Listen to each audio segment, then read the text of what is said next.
Thank you very much, Melanie. Vivian, thank you. Everyone's so nice. A little background. Uh, I am now public image chair for Zone 28 East, and that's kind of been my thrust in Rotary since serving as governor in 2016-17.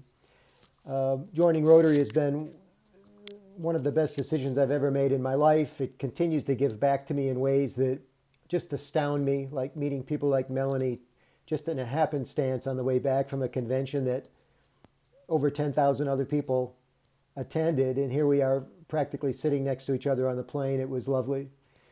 So it's my pleasure to be with you today. And I thought, since we talked so much about how we're handling COVID and all of the problems the United States is having these days, and how to do Rotary, that we will talk about something completely different today and give you a little bit of fresh air if you're open to it. All in favor, do this with your thumb. Let me know you're in favor. Okay, good. We're talking today too about repurposing this video, and Melanie, if you're interested in doing that, I recommend using Speaker View so that you can slice and dice and share this content out and maybe attract some other people to your great Rotary Club. So it's up to you, but that's one good way to do it. Distractions become extremely important in the land of COVID, everybody, because every day is Groundhog Day. I suppose a lot of you are, if you're not working anymore, maybe every day is Groundhog Day. But if you're working and you're working from home, a lot of our days have lost distinction. I know I've lost tons and tons of travel as an event-based speaker. I've had 2 San Diego trips cancel, several trips to Europe cancel, lots of opportunity out the window, or as we like to say in the speaking business, postponed. And the weird thing is we don't know when it's going to be postponed to. I was actually on the speaking circuit March 12th when the dates were being canceled as fast as I could travel to them. And I was supposed to speak at 7 president-elect training seminars for Rotary last season. I got to half of them, and then it was just time to go home. And everybody's got their own story about what's happened to their lives and how things have kind of been put in stasis ever since then. So let's talk about distraction and how we can use this interesting time to our advantage. I don't mean to get off on a dismal tone here, but just to set the table for what we're looking at here, a lot of people are self-medicating right now to get through this rather depressing time. We're losing loved ones. People are sick. I have a very close friend whose father died of COVID just yesterday, and he died in a foreign country. So you can imagine the complications when somebody dies here locally, but then to get to another country to bury your father, it's a very, very stressful time. So people are self-medicating. People are taking pills, Prozac, depression pills. People are drinking more than they did pre-COVID. The numbers are still coming out about this. So we're distracting ourselves in negative ways, is my point. In March and April, we watched a junk load of junk TV. I think the highest rated TV show on Netflix was this thing. Who's this thing about the guy that ran the zoo? Crazy guy. Anybody remember his name? Pat. I see people are mouthing the name. Take yourself off mute if you know who I'm talking about. Tiger King, that's it exactly. Thank you, sir. Tiger King. Not exactly quality television, if you know what I'm saying. Mind you, I watched the whole damn thing. And the reason I watched it was because I was bored out of my mind. I've vacillated myself, and I have a pretty good perspective on things most of the time, but I've vacillated between sheer boredom and unadulterated fear. And this is not a good combination of circumstances for anybody. So we're going to talk today about ways that we can positively distract ourselves on the eve of an election, in the midst of a pandemic. Rotary is in complete stasis right now. The Zoom honeymoon is over. We've all seen each other on video, and now we're wondering what comes next, man. And so this is very interesting to me. So I think it's useful to operate from a couple platforms. And if you have a pen, I'm going to be giving you some websites and some things to think about so that you can really apply yourself to this. I'd rather that this wasn't just what we call in the speaking business drive-by content, where it kind of washes over you very quickly and you never think about it again. I'm going to give you some things you can actually use here. So the first thing to think about is it's really good if the way that you prefer to be distracted is somewhat useful. So I'll give you an easy example. I have a brother who likes to visit casinos. And what do you think he does when he goes to the casinos? He gambles. And if he's like most people, when he's gambling, he's losing money, not finding money. So my brother's very favorite distraction is losing hard-earned money at a casino. Now, I'm not going to tell you that my values are better than my brother's, but I can tell you I don't struggle with losing time or money in a casino. It's just not my favorite thing to do. So the way I look at it, I'm already ahead of the game a little bit. By the way, I want my brother to be happy. Casinos are harmless enough for most people, so good for him. So it's good if your default distraction is useful rather than unuseful. I'll give you a second example. A lot of people during COVID have gained weight. I'm not going to ask you to signal to me if you've gained weight during COVID. I could just tell by your expression. A lot of people have. And why wouldn't we? We're not moving around as much. We're huddled at home. We deserve that comfort food that we purchased and then consumed, right? But a lot of people haven't had an issue with this because they never bought the potato chips in the first place. And they used that warm weather that came to us in April to get out of the house and exercise, not less than normal, but more than normal. So those are two easy examples, right? Using your time, using your resources in a way that is a positive form of distraction. And some of you would say, I could have skipped this part of the program, but there's a lot of people who have struggles with both of these issues, the default and the useful part. So hopefully that's not you, but let's get on to other things. I'm going to mention one of my favorite songwriters twice in this program. His name is Paul McCartney. Perhaps you've heard of him. He was a member of the Beatles. Perhaps you've heard of the Beatles. Thumbs up if you've heard of the Beatles. Okay, very good.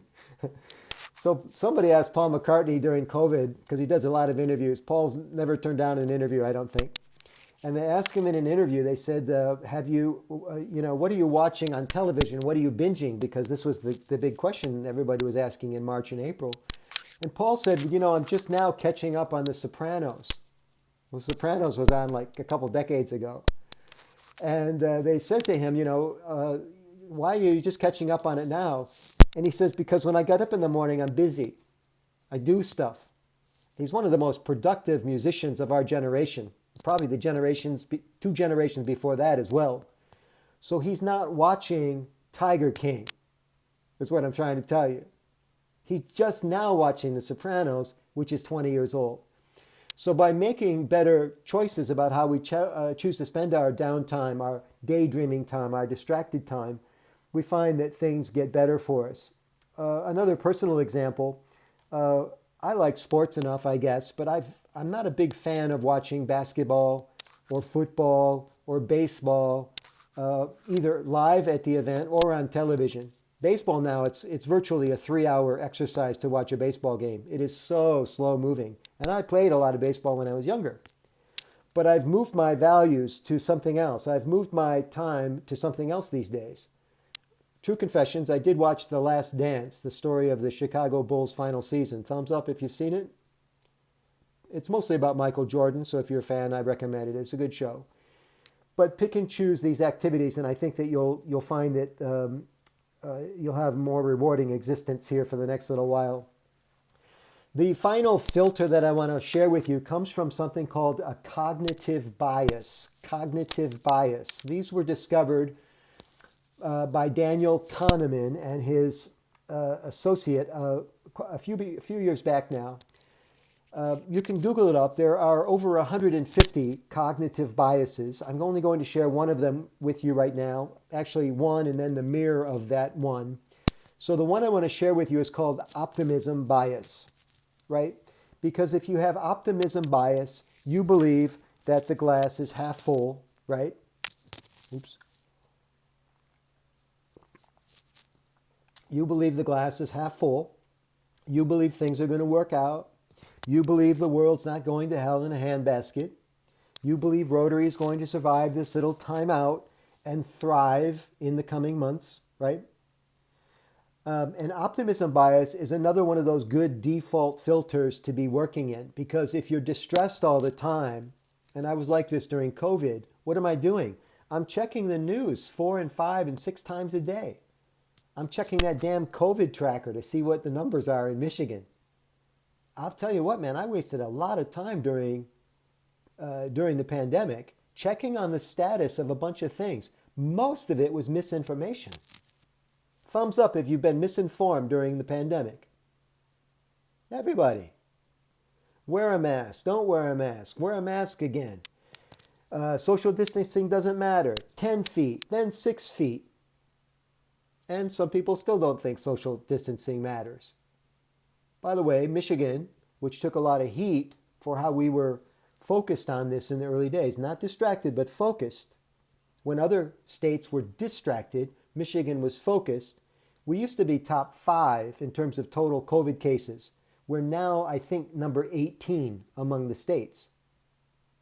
So not only can we not be distracted as individuals, we cannot be distracted as groups. And when we get to the end of this little talk, I'm going to talk about how Rotary has gotten distracted in the last little while and how we need to get back on track and back on focus. You may find that useful as you try to grow your Rotary Club, President Melanie, and everyone else. So let's talk about some specific forms of distraction. Many of you probably get on YouTube. I want to remind you of a great YouTube channel. It's called TED, T-E-D. These are TED Talks. I had the great pleasure of speaking to my governor class at the International Assembly in 2016. I addressed 535 governors from all over the world, and I told them about how there's an organization that specializes in 18-minute talks once a week when people get together, and we get these allegedly interesting people to give allegedly professional talks, and sometimes we record the talks, and we use these great speakers to increase the interest in our clubs and hopefully bring new members to our organization. And everybody thought I was talking about Rotary, but I was talking about TED, because TED has mastered the 18-minute talk. Most TED Talks, 18 minutes in length, are recorded. They're done by people who really, really understand what they're talking about, professional speakers. And if they weren't professional before they got the TED engagement, they were professional by the time it's recorded, because you must rehearse your TED Talk in front of cameras as part of the deal to do a TED Talk. Because all of those TED Talks are recorded, they're now all on YouTube. And as I mentioned, they're all very, very good. Rotary's been doing 18-minute talks for over 115 years. Most of the talks are not recorded, and most of the talks are not on YouTube. And that may be a good thing, because I've been to a lot of bad Rotary talks. Thumbs up if you've attended some bad Rotary talks. It happens. My point is this. When we focus on exactly what we want, we're more likely to get exactly what we want. I don't know if your program chair is your program chair on the call, Melanie? Do you have one officially, or is it you? It's you, okay. Melanie contacted me for this gig. But a lot of clubs have program chairs moving forward, and Melanie may choose to delegate this moving forward. Certainly next year's president may decide to have a program chair. I'm telling program chairs all over the fruited plain, as part of my position as public image chair, that you shouldn't have speakers who do not allow you to record their presentation. My club, the Troy Rotary Club in Michigan, had a speaker a couple of weeks ago. We recorded the presentation, put it online. She found out about it and asked us to remove it. And we did, because it was a decent thing to do. We didn't understand why she didn't want it up, but we removed it. I think you should only have speakers that are okay with using them to promote Rotary. I'd also suggest this, if you don't want to be distracted. When you have speakers come to your club, ask them if it would be okay if they would agree to promote their talk to their following, so that you could have more guests on the call today. I'm not sure how many guests we have on the call today, but anytime you have a speaker, it's a chance to get more guests. And what if the speaker promised to promote it, like I did for you today, and bring more people to the meeting? That's pretty cool. So we get distracted sometimes by the way we've always done it. Melanie, 38 total on the call. Excellent. How many visitors? You can unmute. 5 maybe? Vivian's a visitor? Yeah? Thumbs up if you're a visitor. Joy Smith is a visitor. Excellent. Welcome. Okay, excellent. So this is the kind of thing that, yes? So this is the kind of thing that we're talking about. Now, I want to talk about another distraction that has been surprisingly evasive for a lot of people. We know that in this particular pandemic, it has been particularly hard, the COVID-19 virus, on certain types of people, the elderly, those with compromised immune systems, those with compromised respiratory systems. Now, if you've got a compromised respiratory system, it could be because of a long life that you had and some of the things that you did during that lifetime. And it's too late to undo some of those things now. But if you've got a compromised immune system, it's not too late to reinforce it for the next pandemic. I'm being a little bit cheeky here. I don't know if there's going to be another pandemic. But a surprising number of people have kind of just given up on improving their health. And this stay-at-home time, this giant time out, this giant halftime show, if you're middle-aged, has been a remarkable opportunity for you to bolster your immune system so that you can be healthier and you're not easy pickings for the next virus. Thumbs up if you've done something to improve your health during the pandemic. Let me see it. Love it. I love it. I know people are out walking. I know people that have quit smoking during this challenging time. They're like, man, every day is hard anyway. I might as well quit smoking. There are people who have lost weight during the pandemic. Not as many that have gained weight, but some who have lost weight. I know I'm exercising more. Renee and I do a little bit of TV time every night. And if there was like a webcam in the living room, you'd crack up watching us watch TV, because I'm in the doorway doing stretches to keep my shoulder joints loose. That's my Achilles heel right now, if I could mix a metaphor, is tight shoulders. And we're both doing crunches on the floor and stretches on the floor, right? And it's a fabulous time to do it because a lot of TV allows for that kind of thing. So there are ways that you can trick yourself, but you have to get into that new habit. You have to distract yourself from the old habit and fall in love with a new habit in order for this to work. Another great thing that I've enjoyed during COVID is music. I'm a former musician. My brothers and I used to play in a pop band touring the United States. We opened for acts like Rick Springfield, Corey Hart, Joan Jett. Thumbs up if you know these names.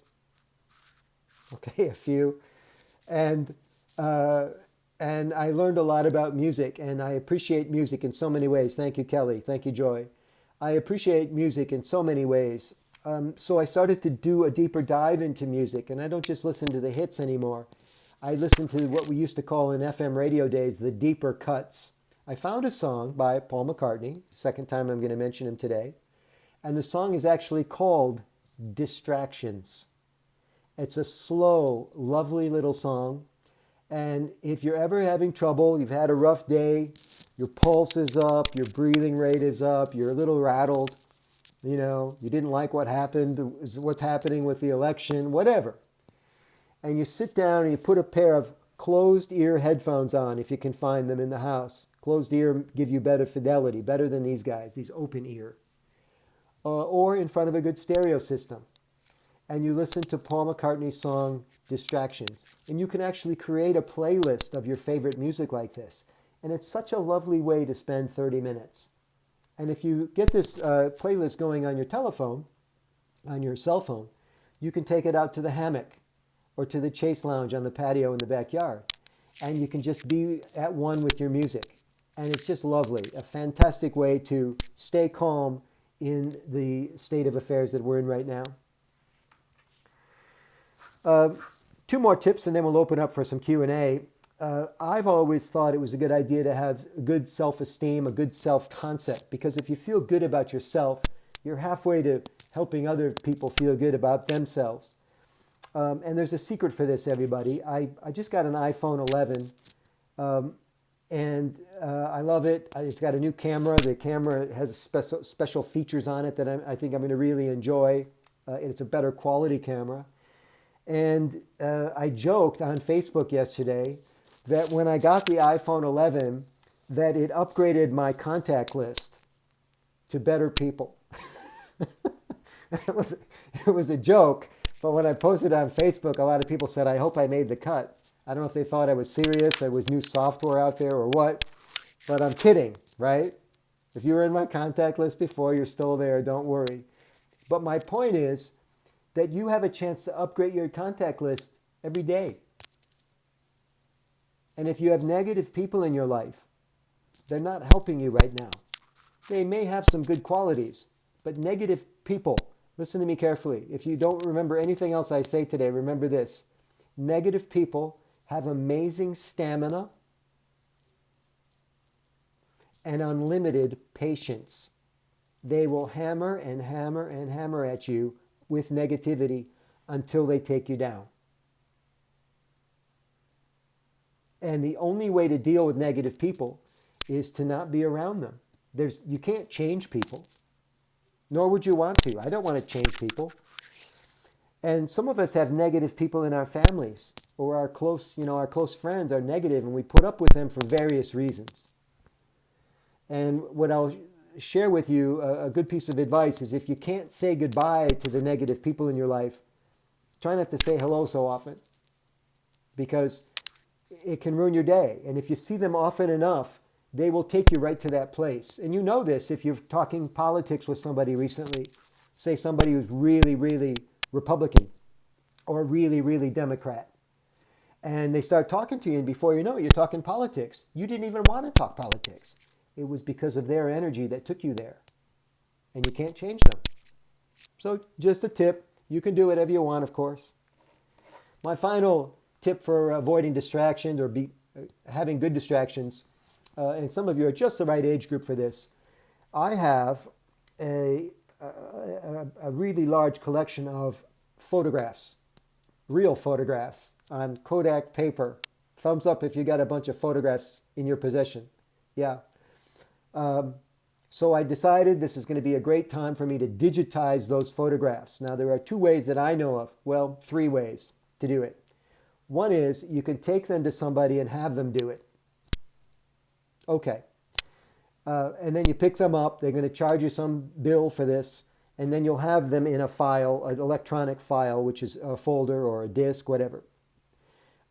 Second way to do it is to put them on a scanner. You know, a scanner works. You're going to put the photo on a scanner.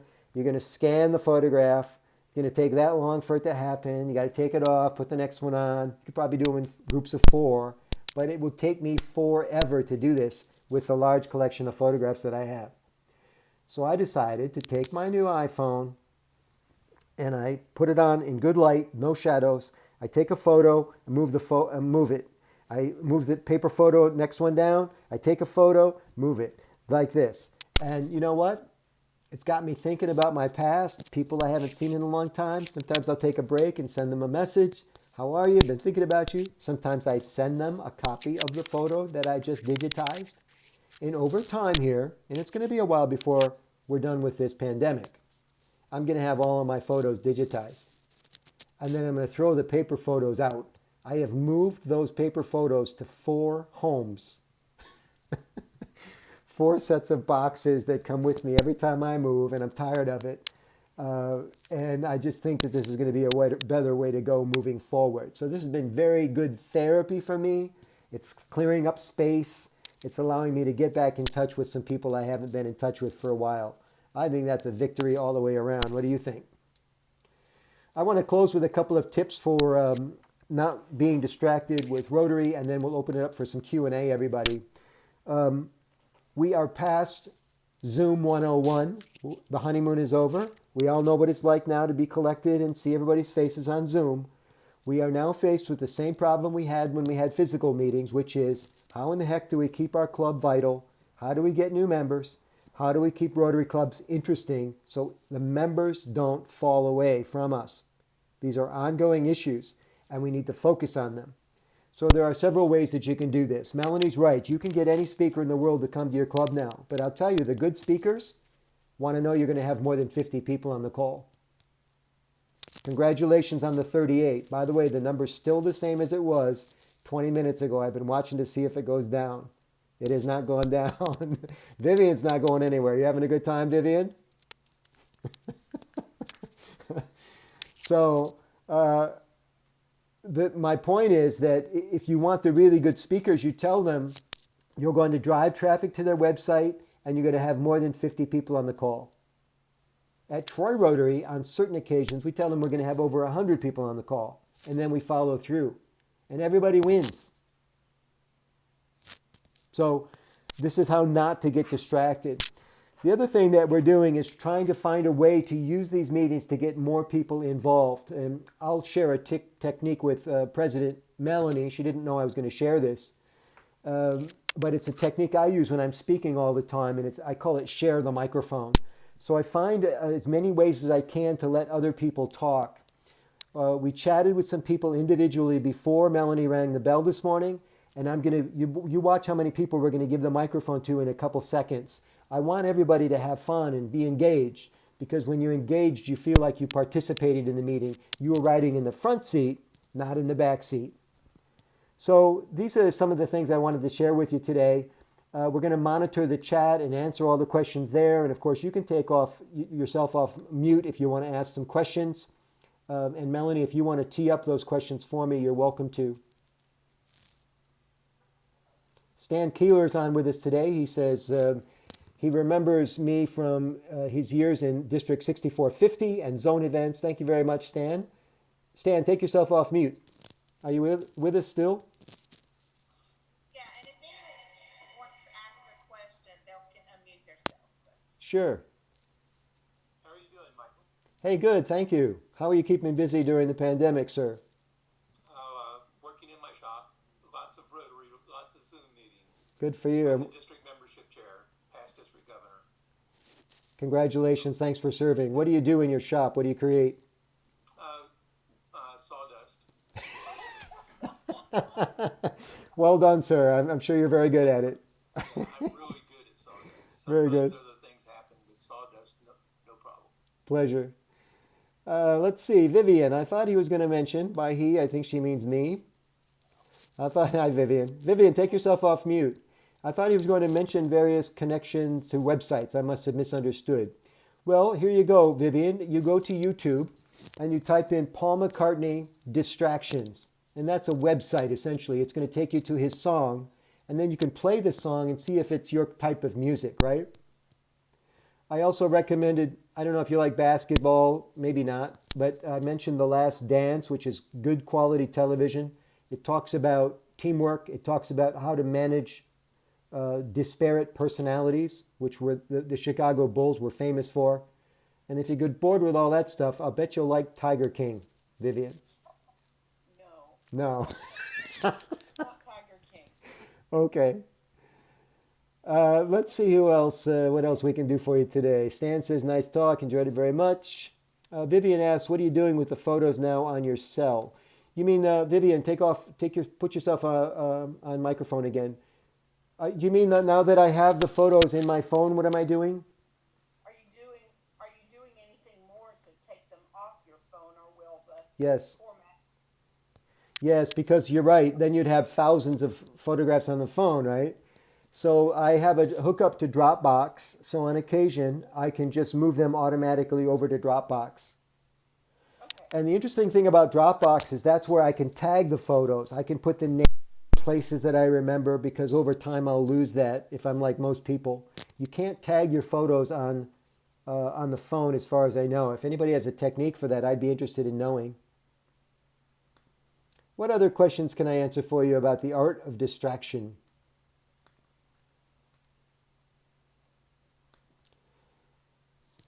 How about the distraction with regard to Rotary and how it's working? How's the club doing? I've got a photo distraction. Okay, what's going on? I've done this before COVID, but also during. One photo, or even a saved video,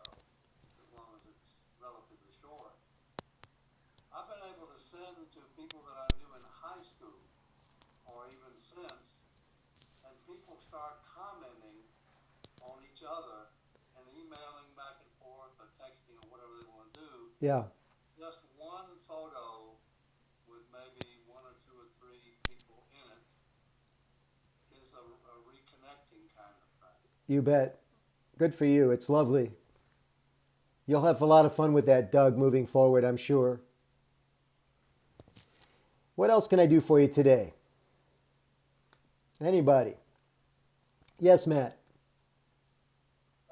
Lately, I've been suggesting to people as a distraction is instead of, say, Tiger King, is reruns of the Vicar of Dibley, which is a BBC series from, I don't know, 10 years ago or something. Okay.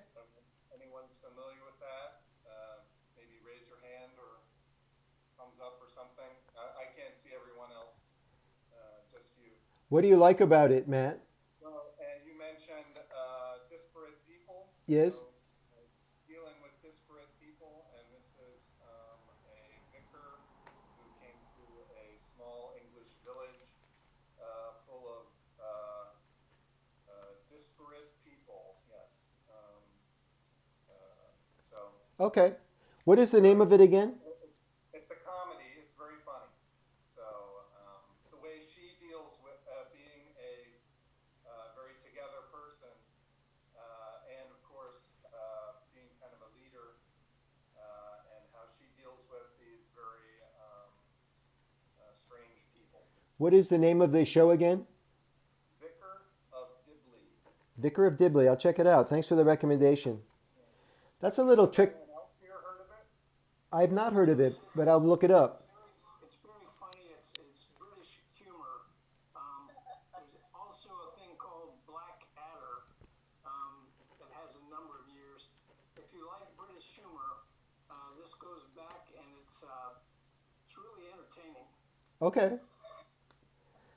One of the things I've been doing when people recommend stuff is I'll say, what do you like about it? Because now I just can't add it to the top of my list unless I have more of an endorsement. Same thing with books. Why should I put that book at the top of my list? And then they tell me. And if they can't give me a good enough reason, I have other books I want to read first. But it helps me rate, in my own head at least, which ones I want to try next. Another trick I use, everybody, is I watch the 2-minute trailer of the movie. I'm going to do this with the Vicar show. The 2-minute trailer on YouTube before I invest hours and hours and hours in the series. Some of you probably do that, I imagine. Very good. Other suggestions, other questions? I thought you were going to tell us a joke or two. Yeah, I got a joke for you. These two guys go golfing. And they're older guys. They're in their 80s. And they still like to get out of the house, but probably their best physical days are behind them. And you know, older guys, they sometimes talk about their body parts and how they're not working as well as they used to. And they're kind of talking back and forth when the first guy goes up to tee off. And they've never golfed together before. So the first guy says to the second guy, listen, I'm still a pretty good golfer. I hit it a good ways, but my eyes aren't as good as they used to be. I'm going to need your help tracking the ball. Will you help me? And the second guy says, sure, go ahead and give it a whack. I'll keep an eye on the ball for you. So the first guy gets up, he addresses the ball, and he does hit it a good long ways, almost 300 yards. And the guy that hits the ball says in frustration, I told you, my eyes are gone. I didn't see where it went. Did you see where it went? And the guy says, I sure did. And they go and get in the cart, and they're getting ready to press the gas pedal on the cart to move forward. And the guy that hit the ball says to the other one, well, where did it go? And the second guy says, I forgot. So he has another problem. There you go. Thank you very much.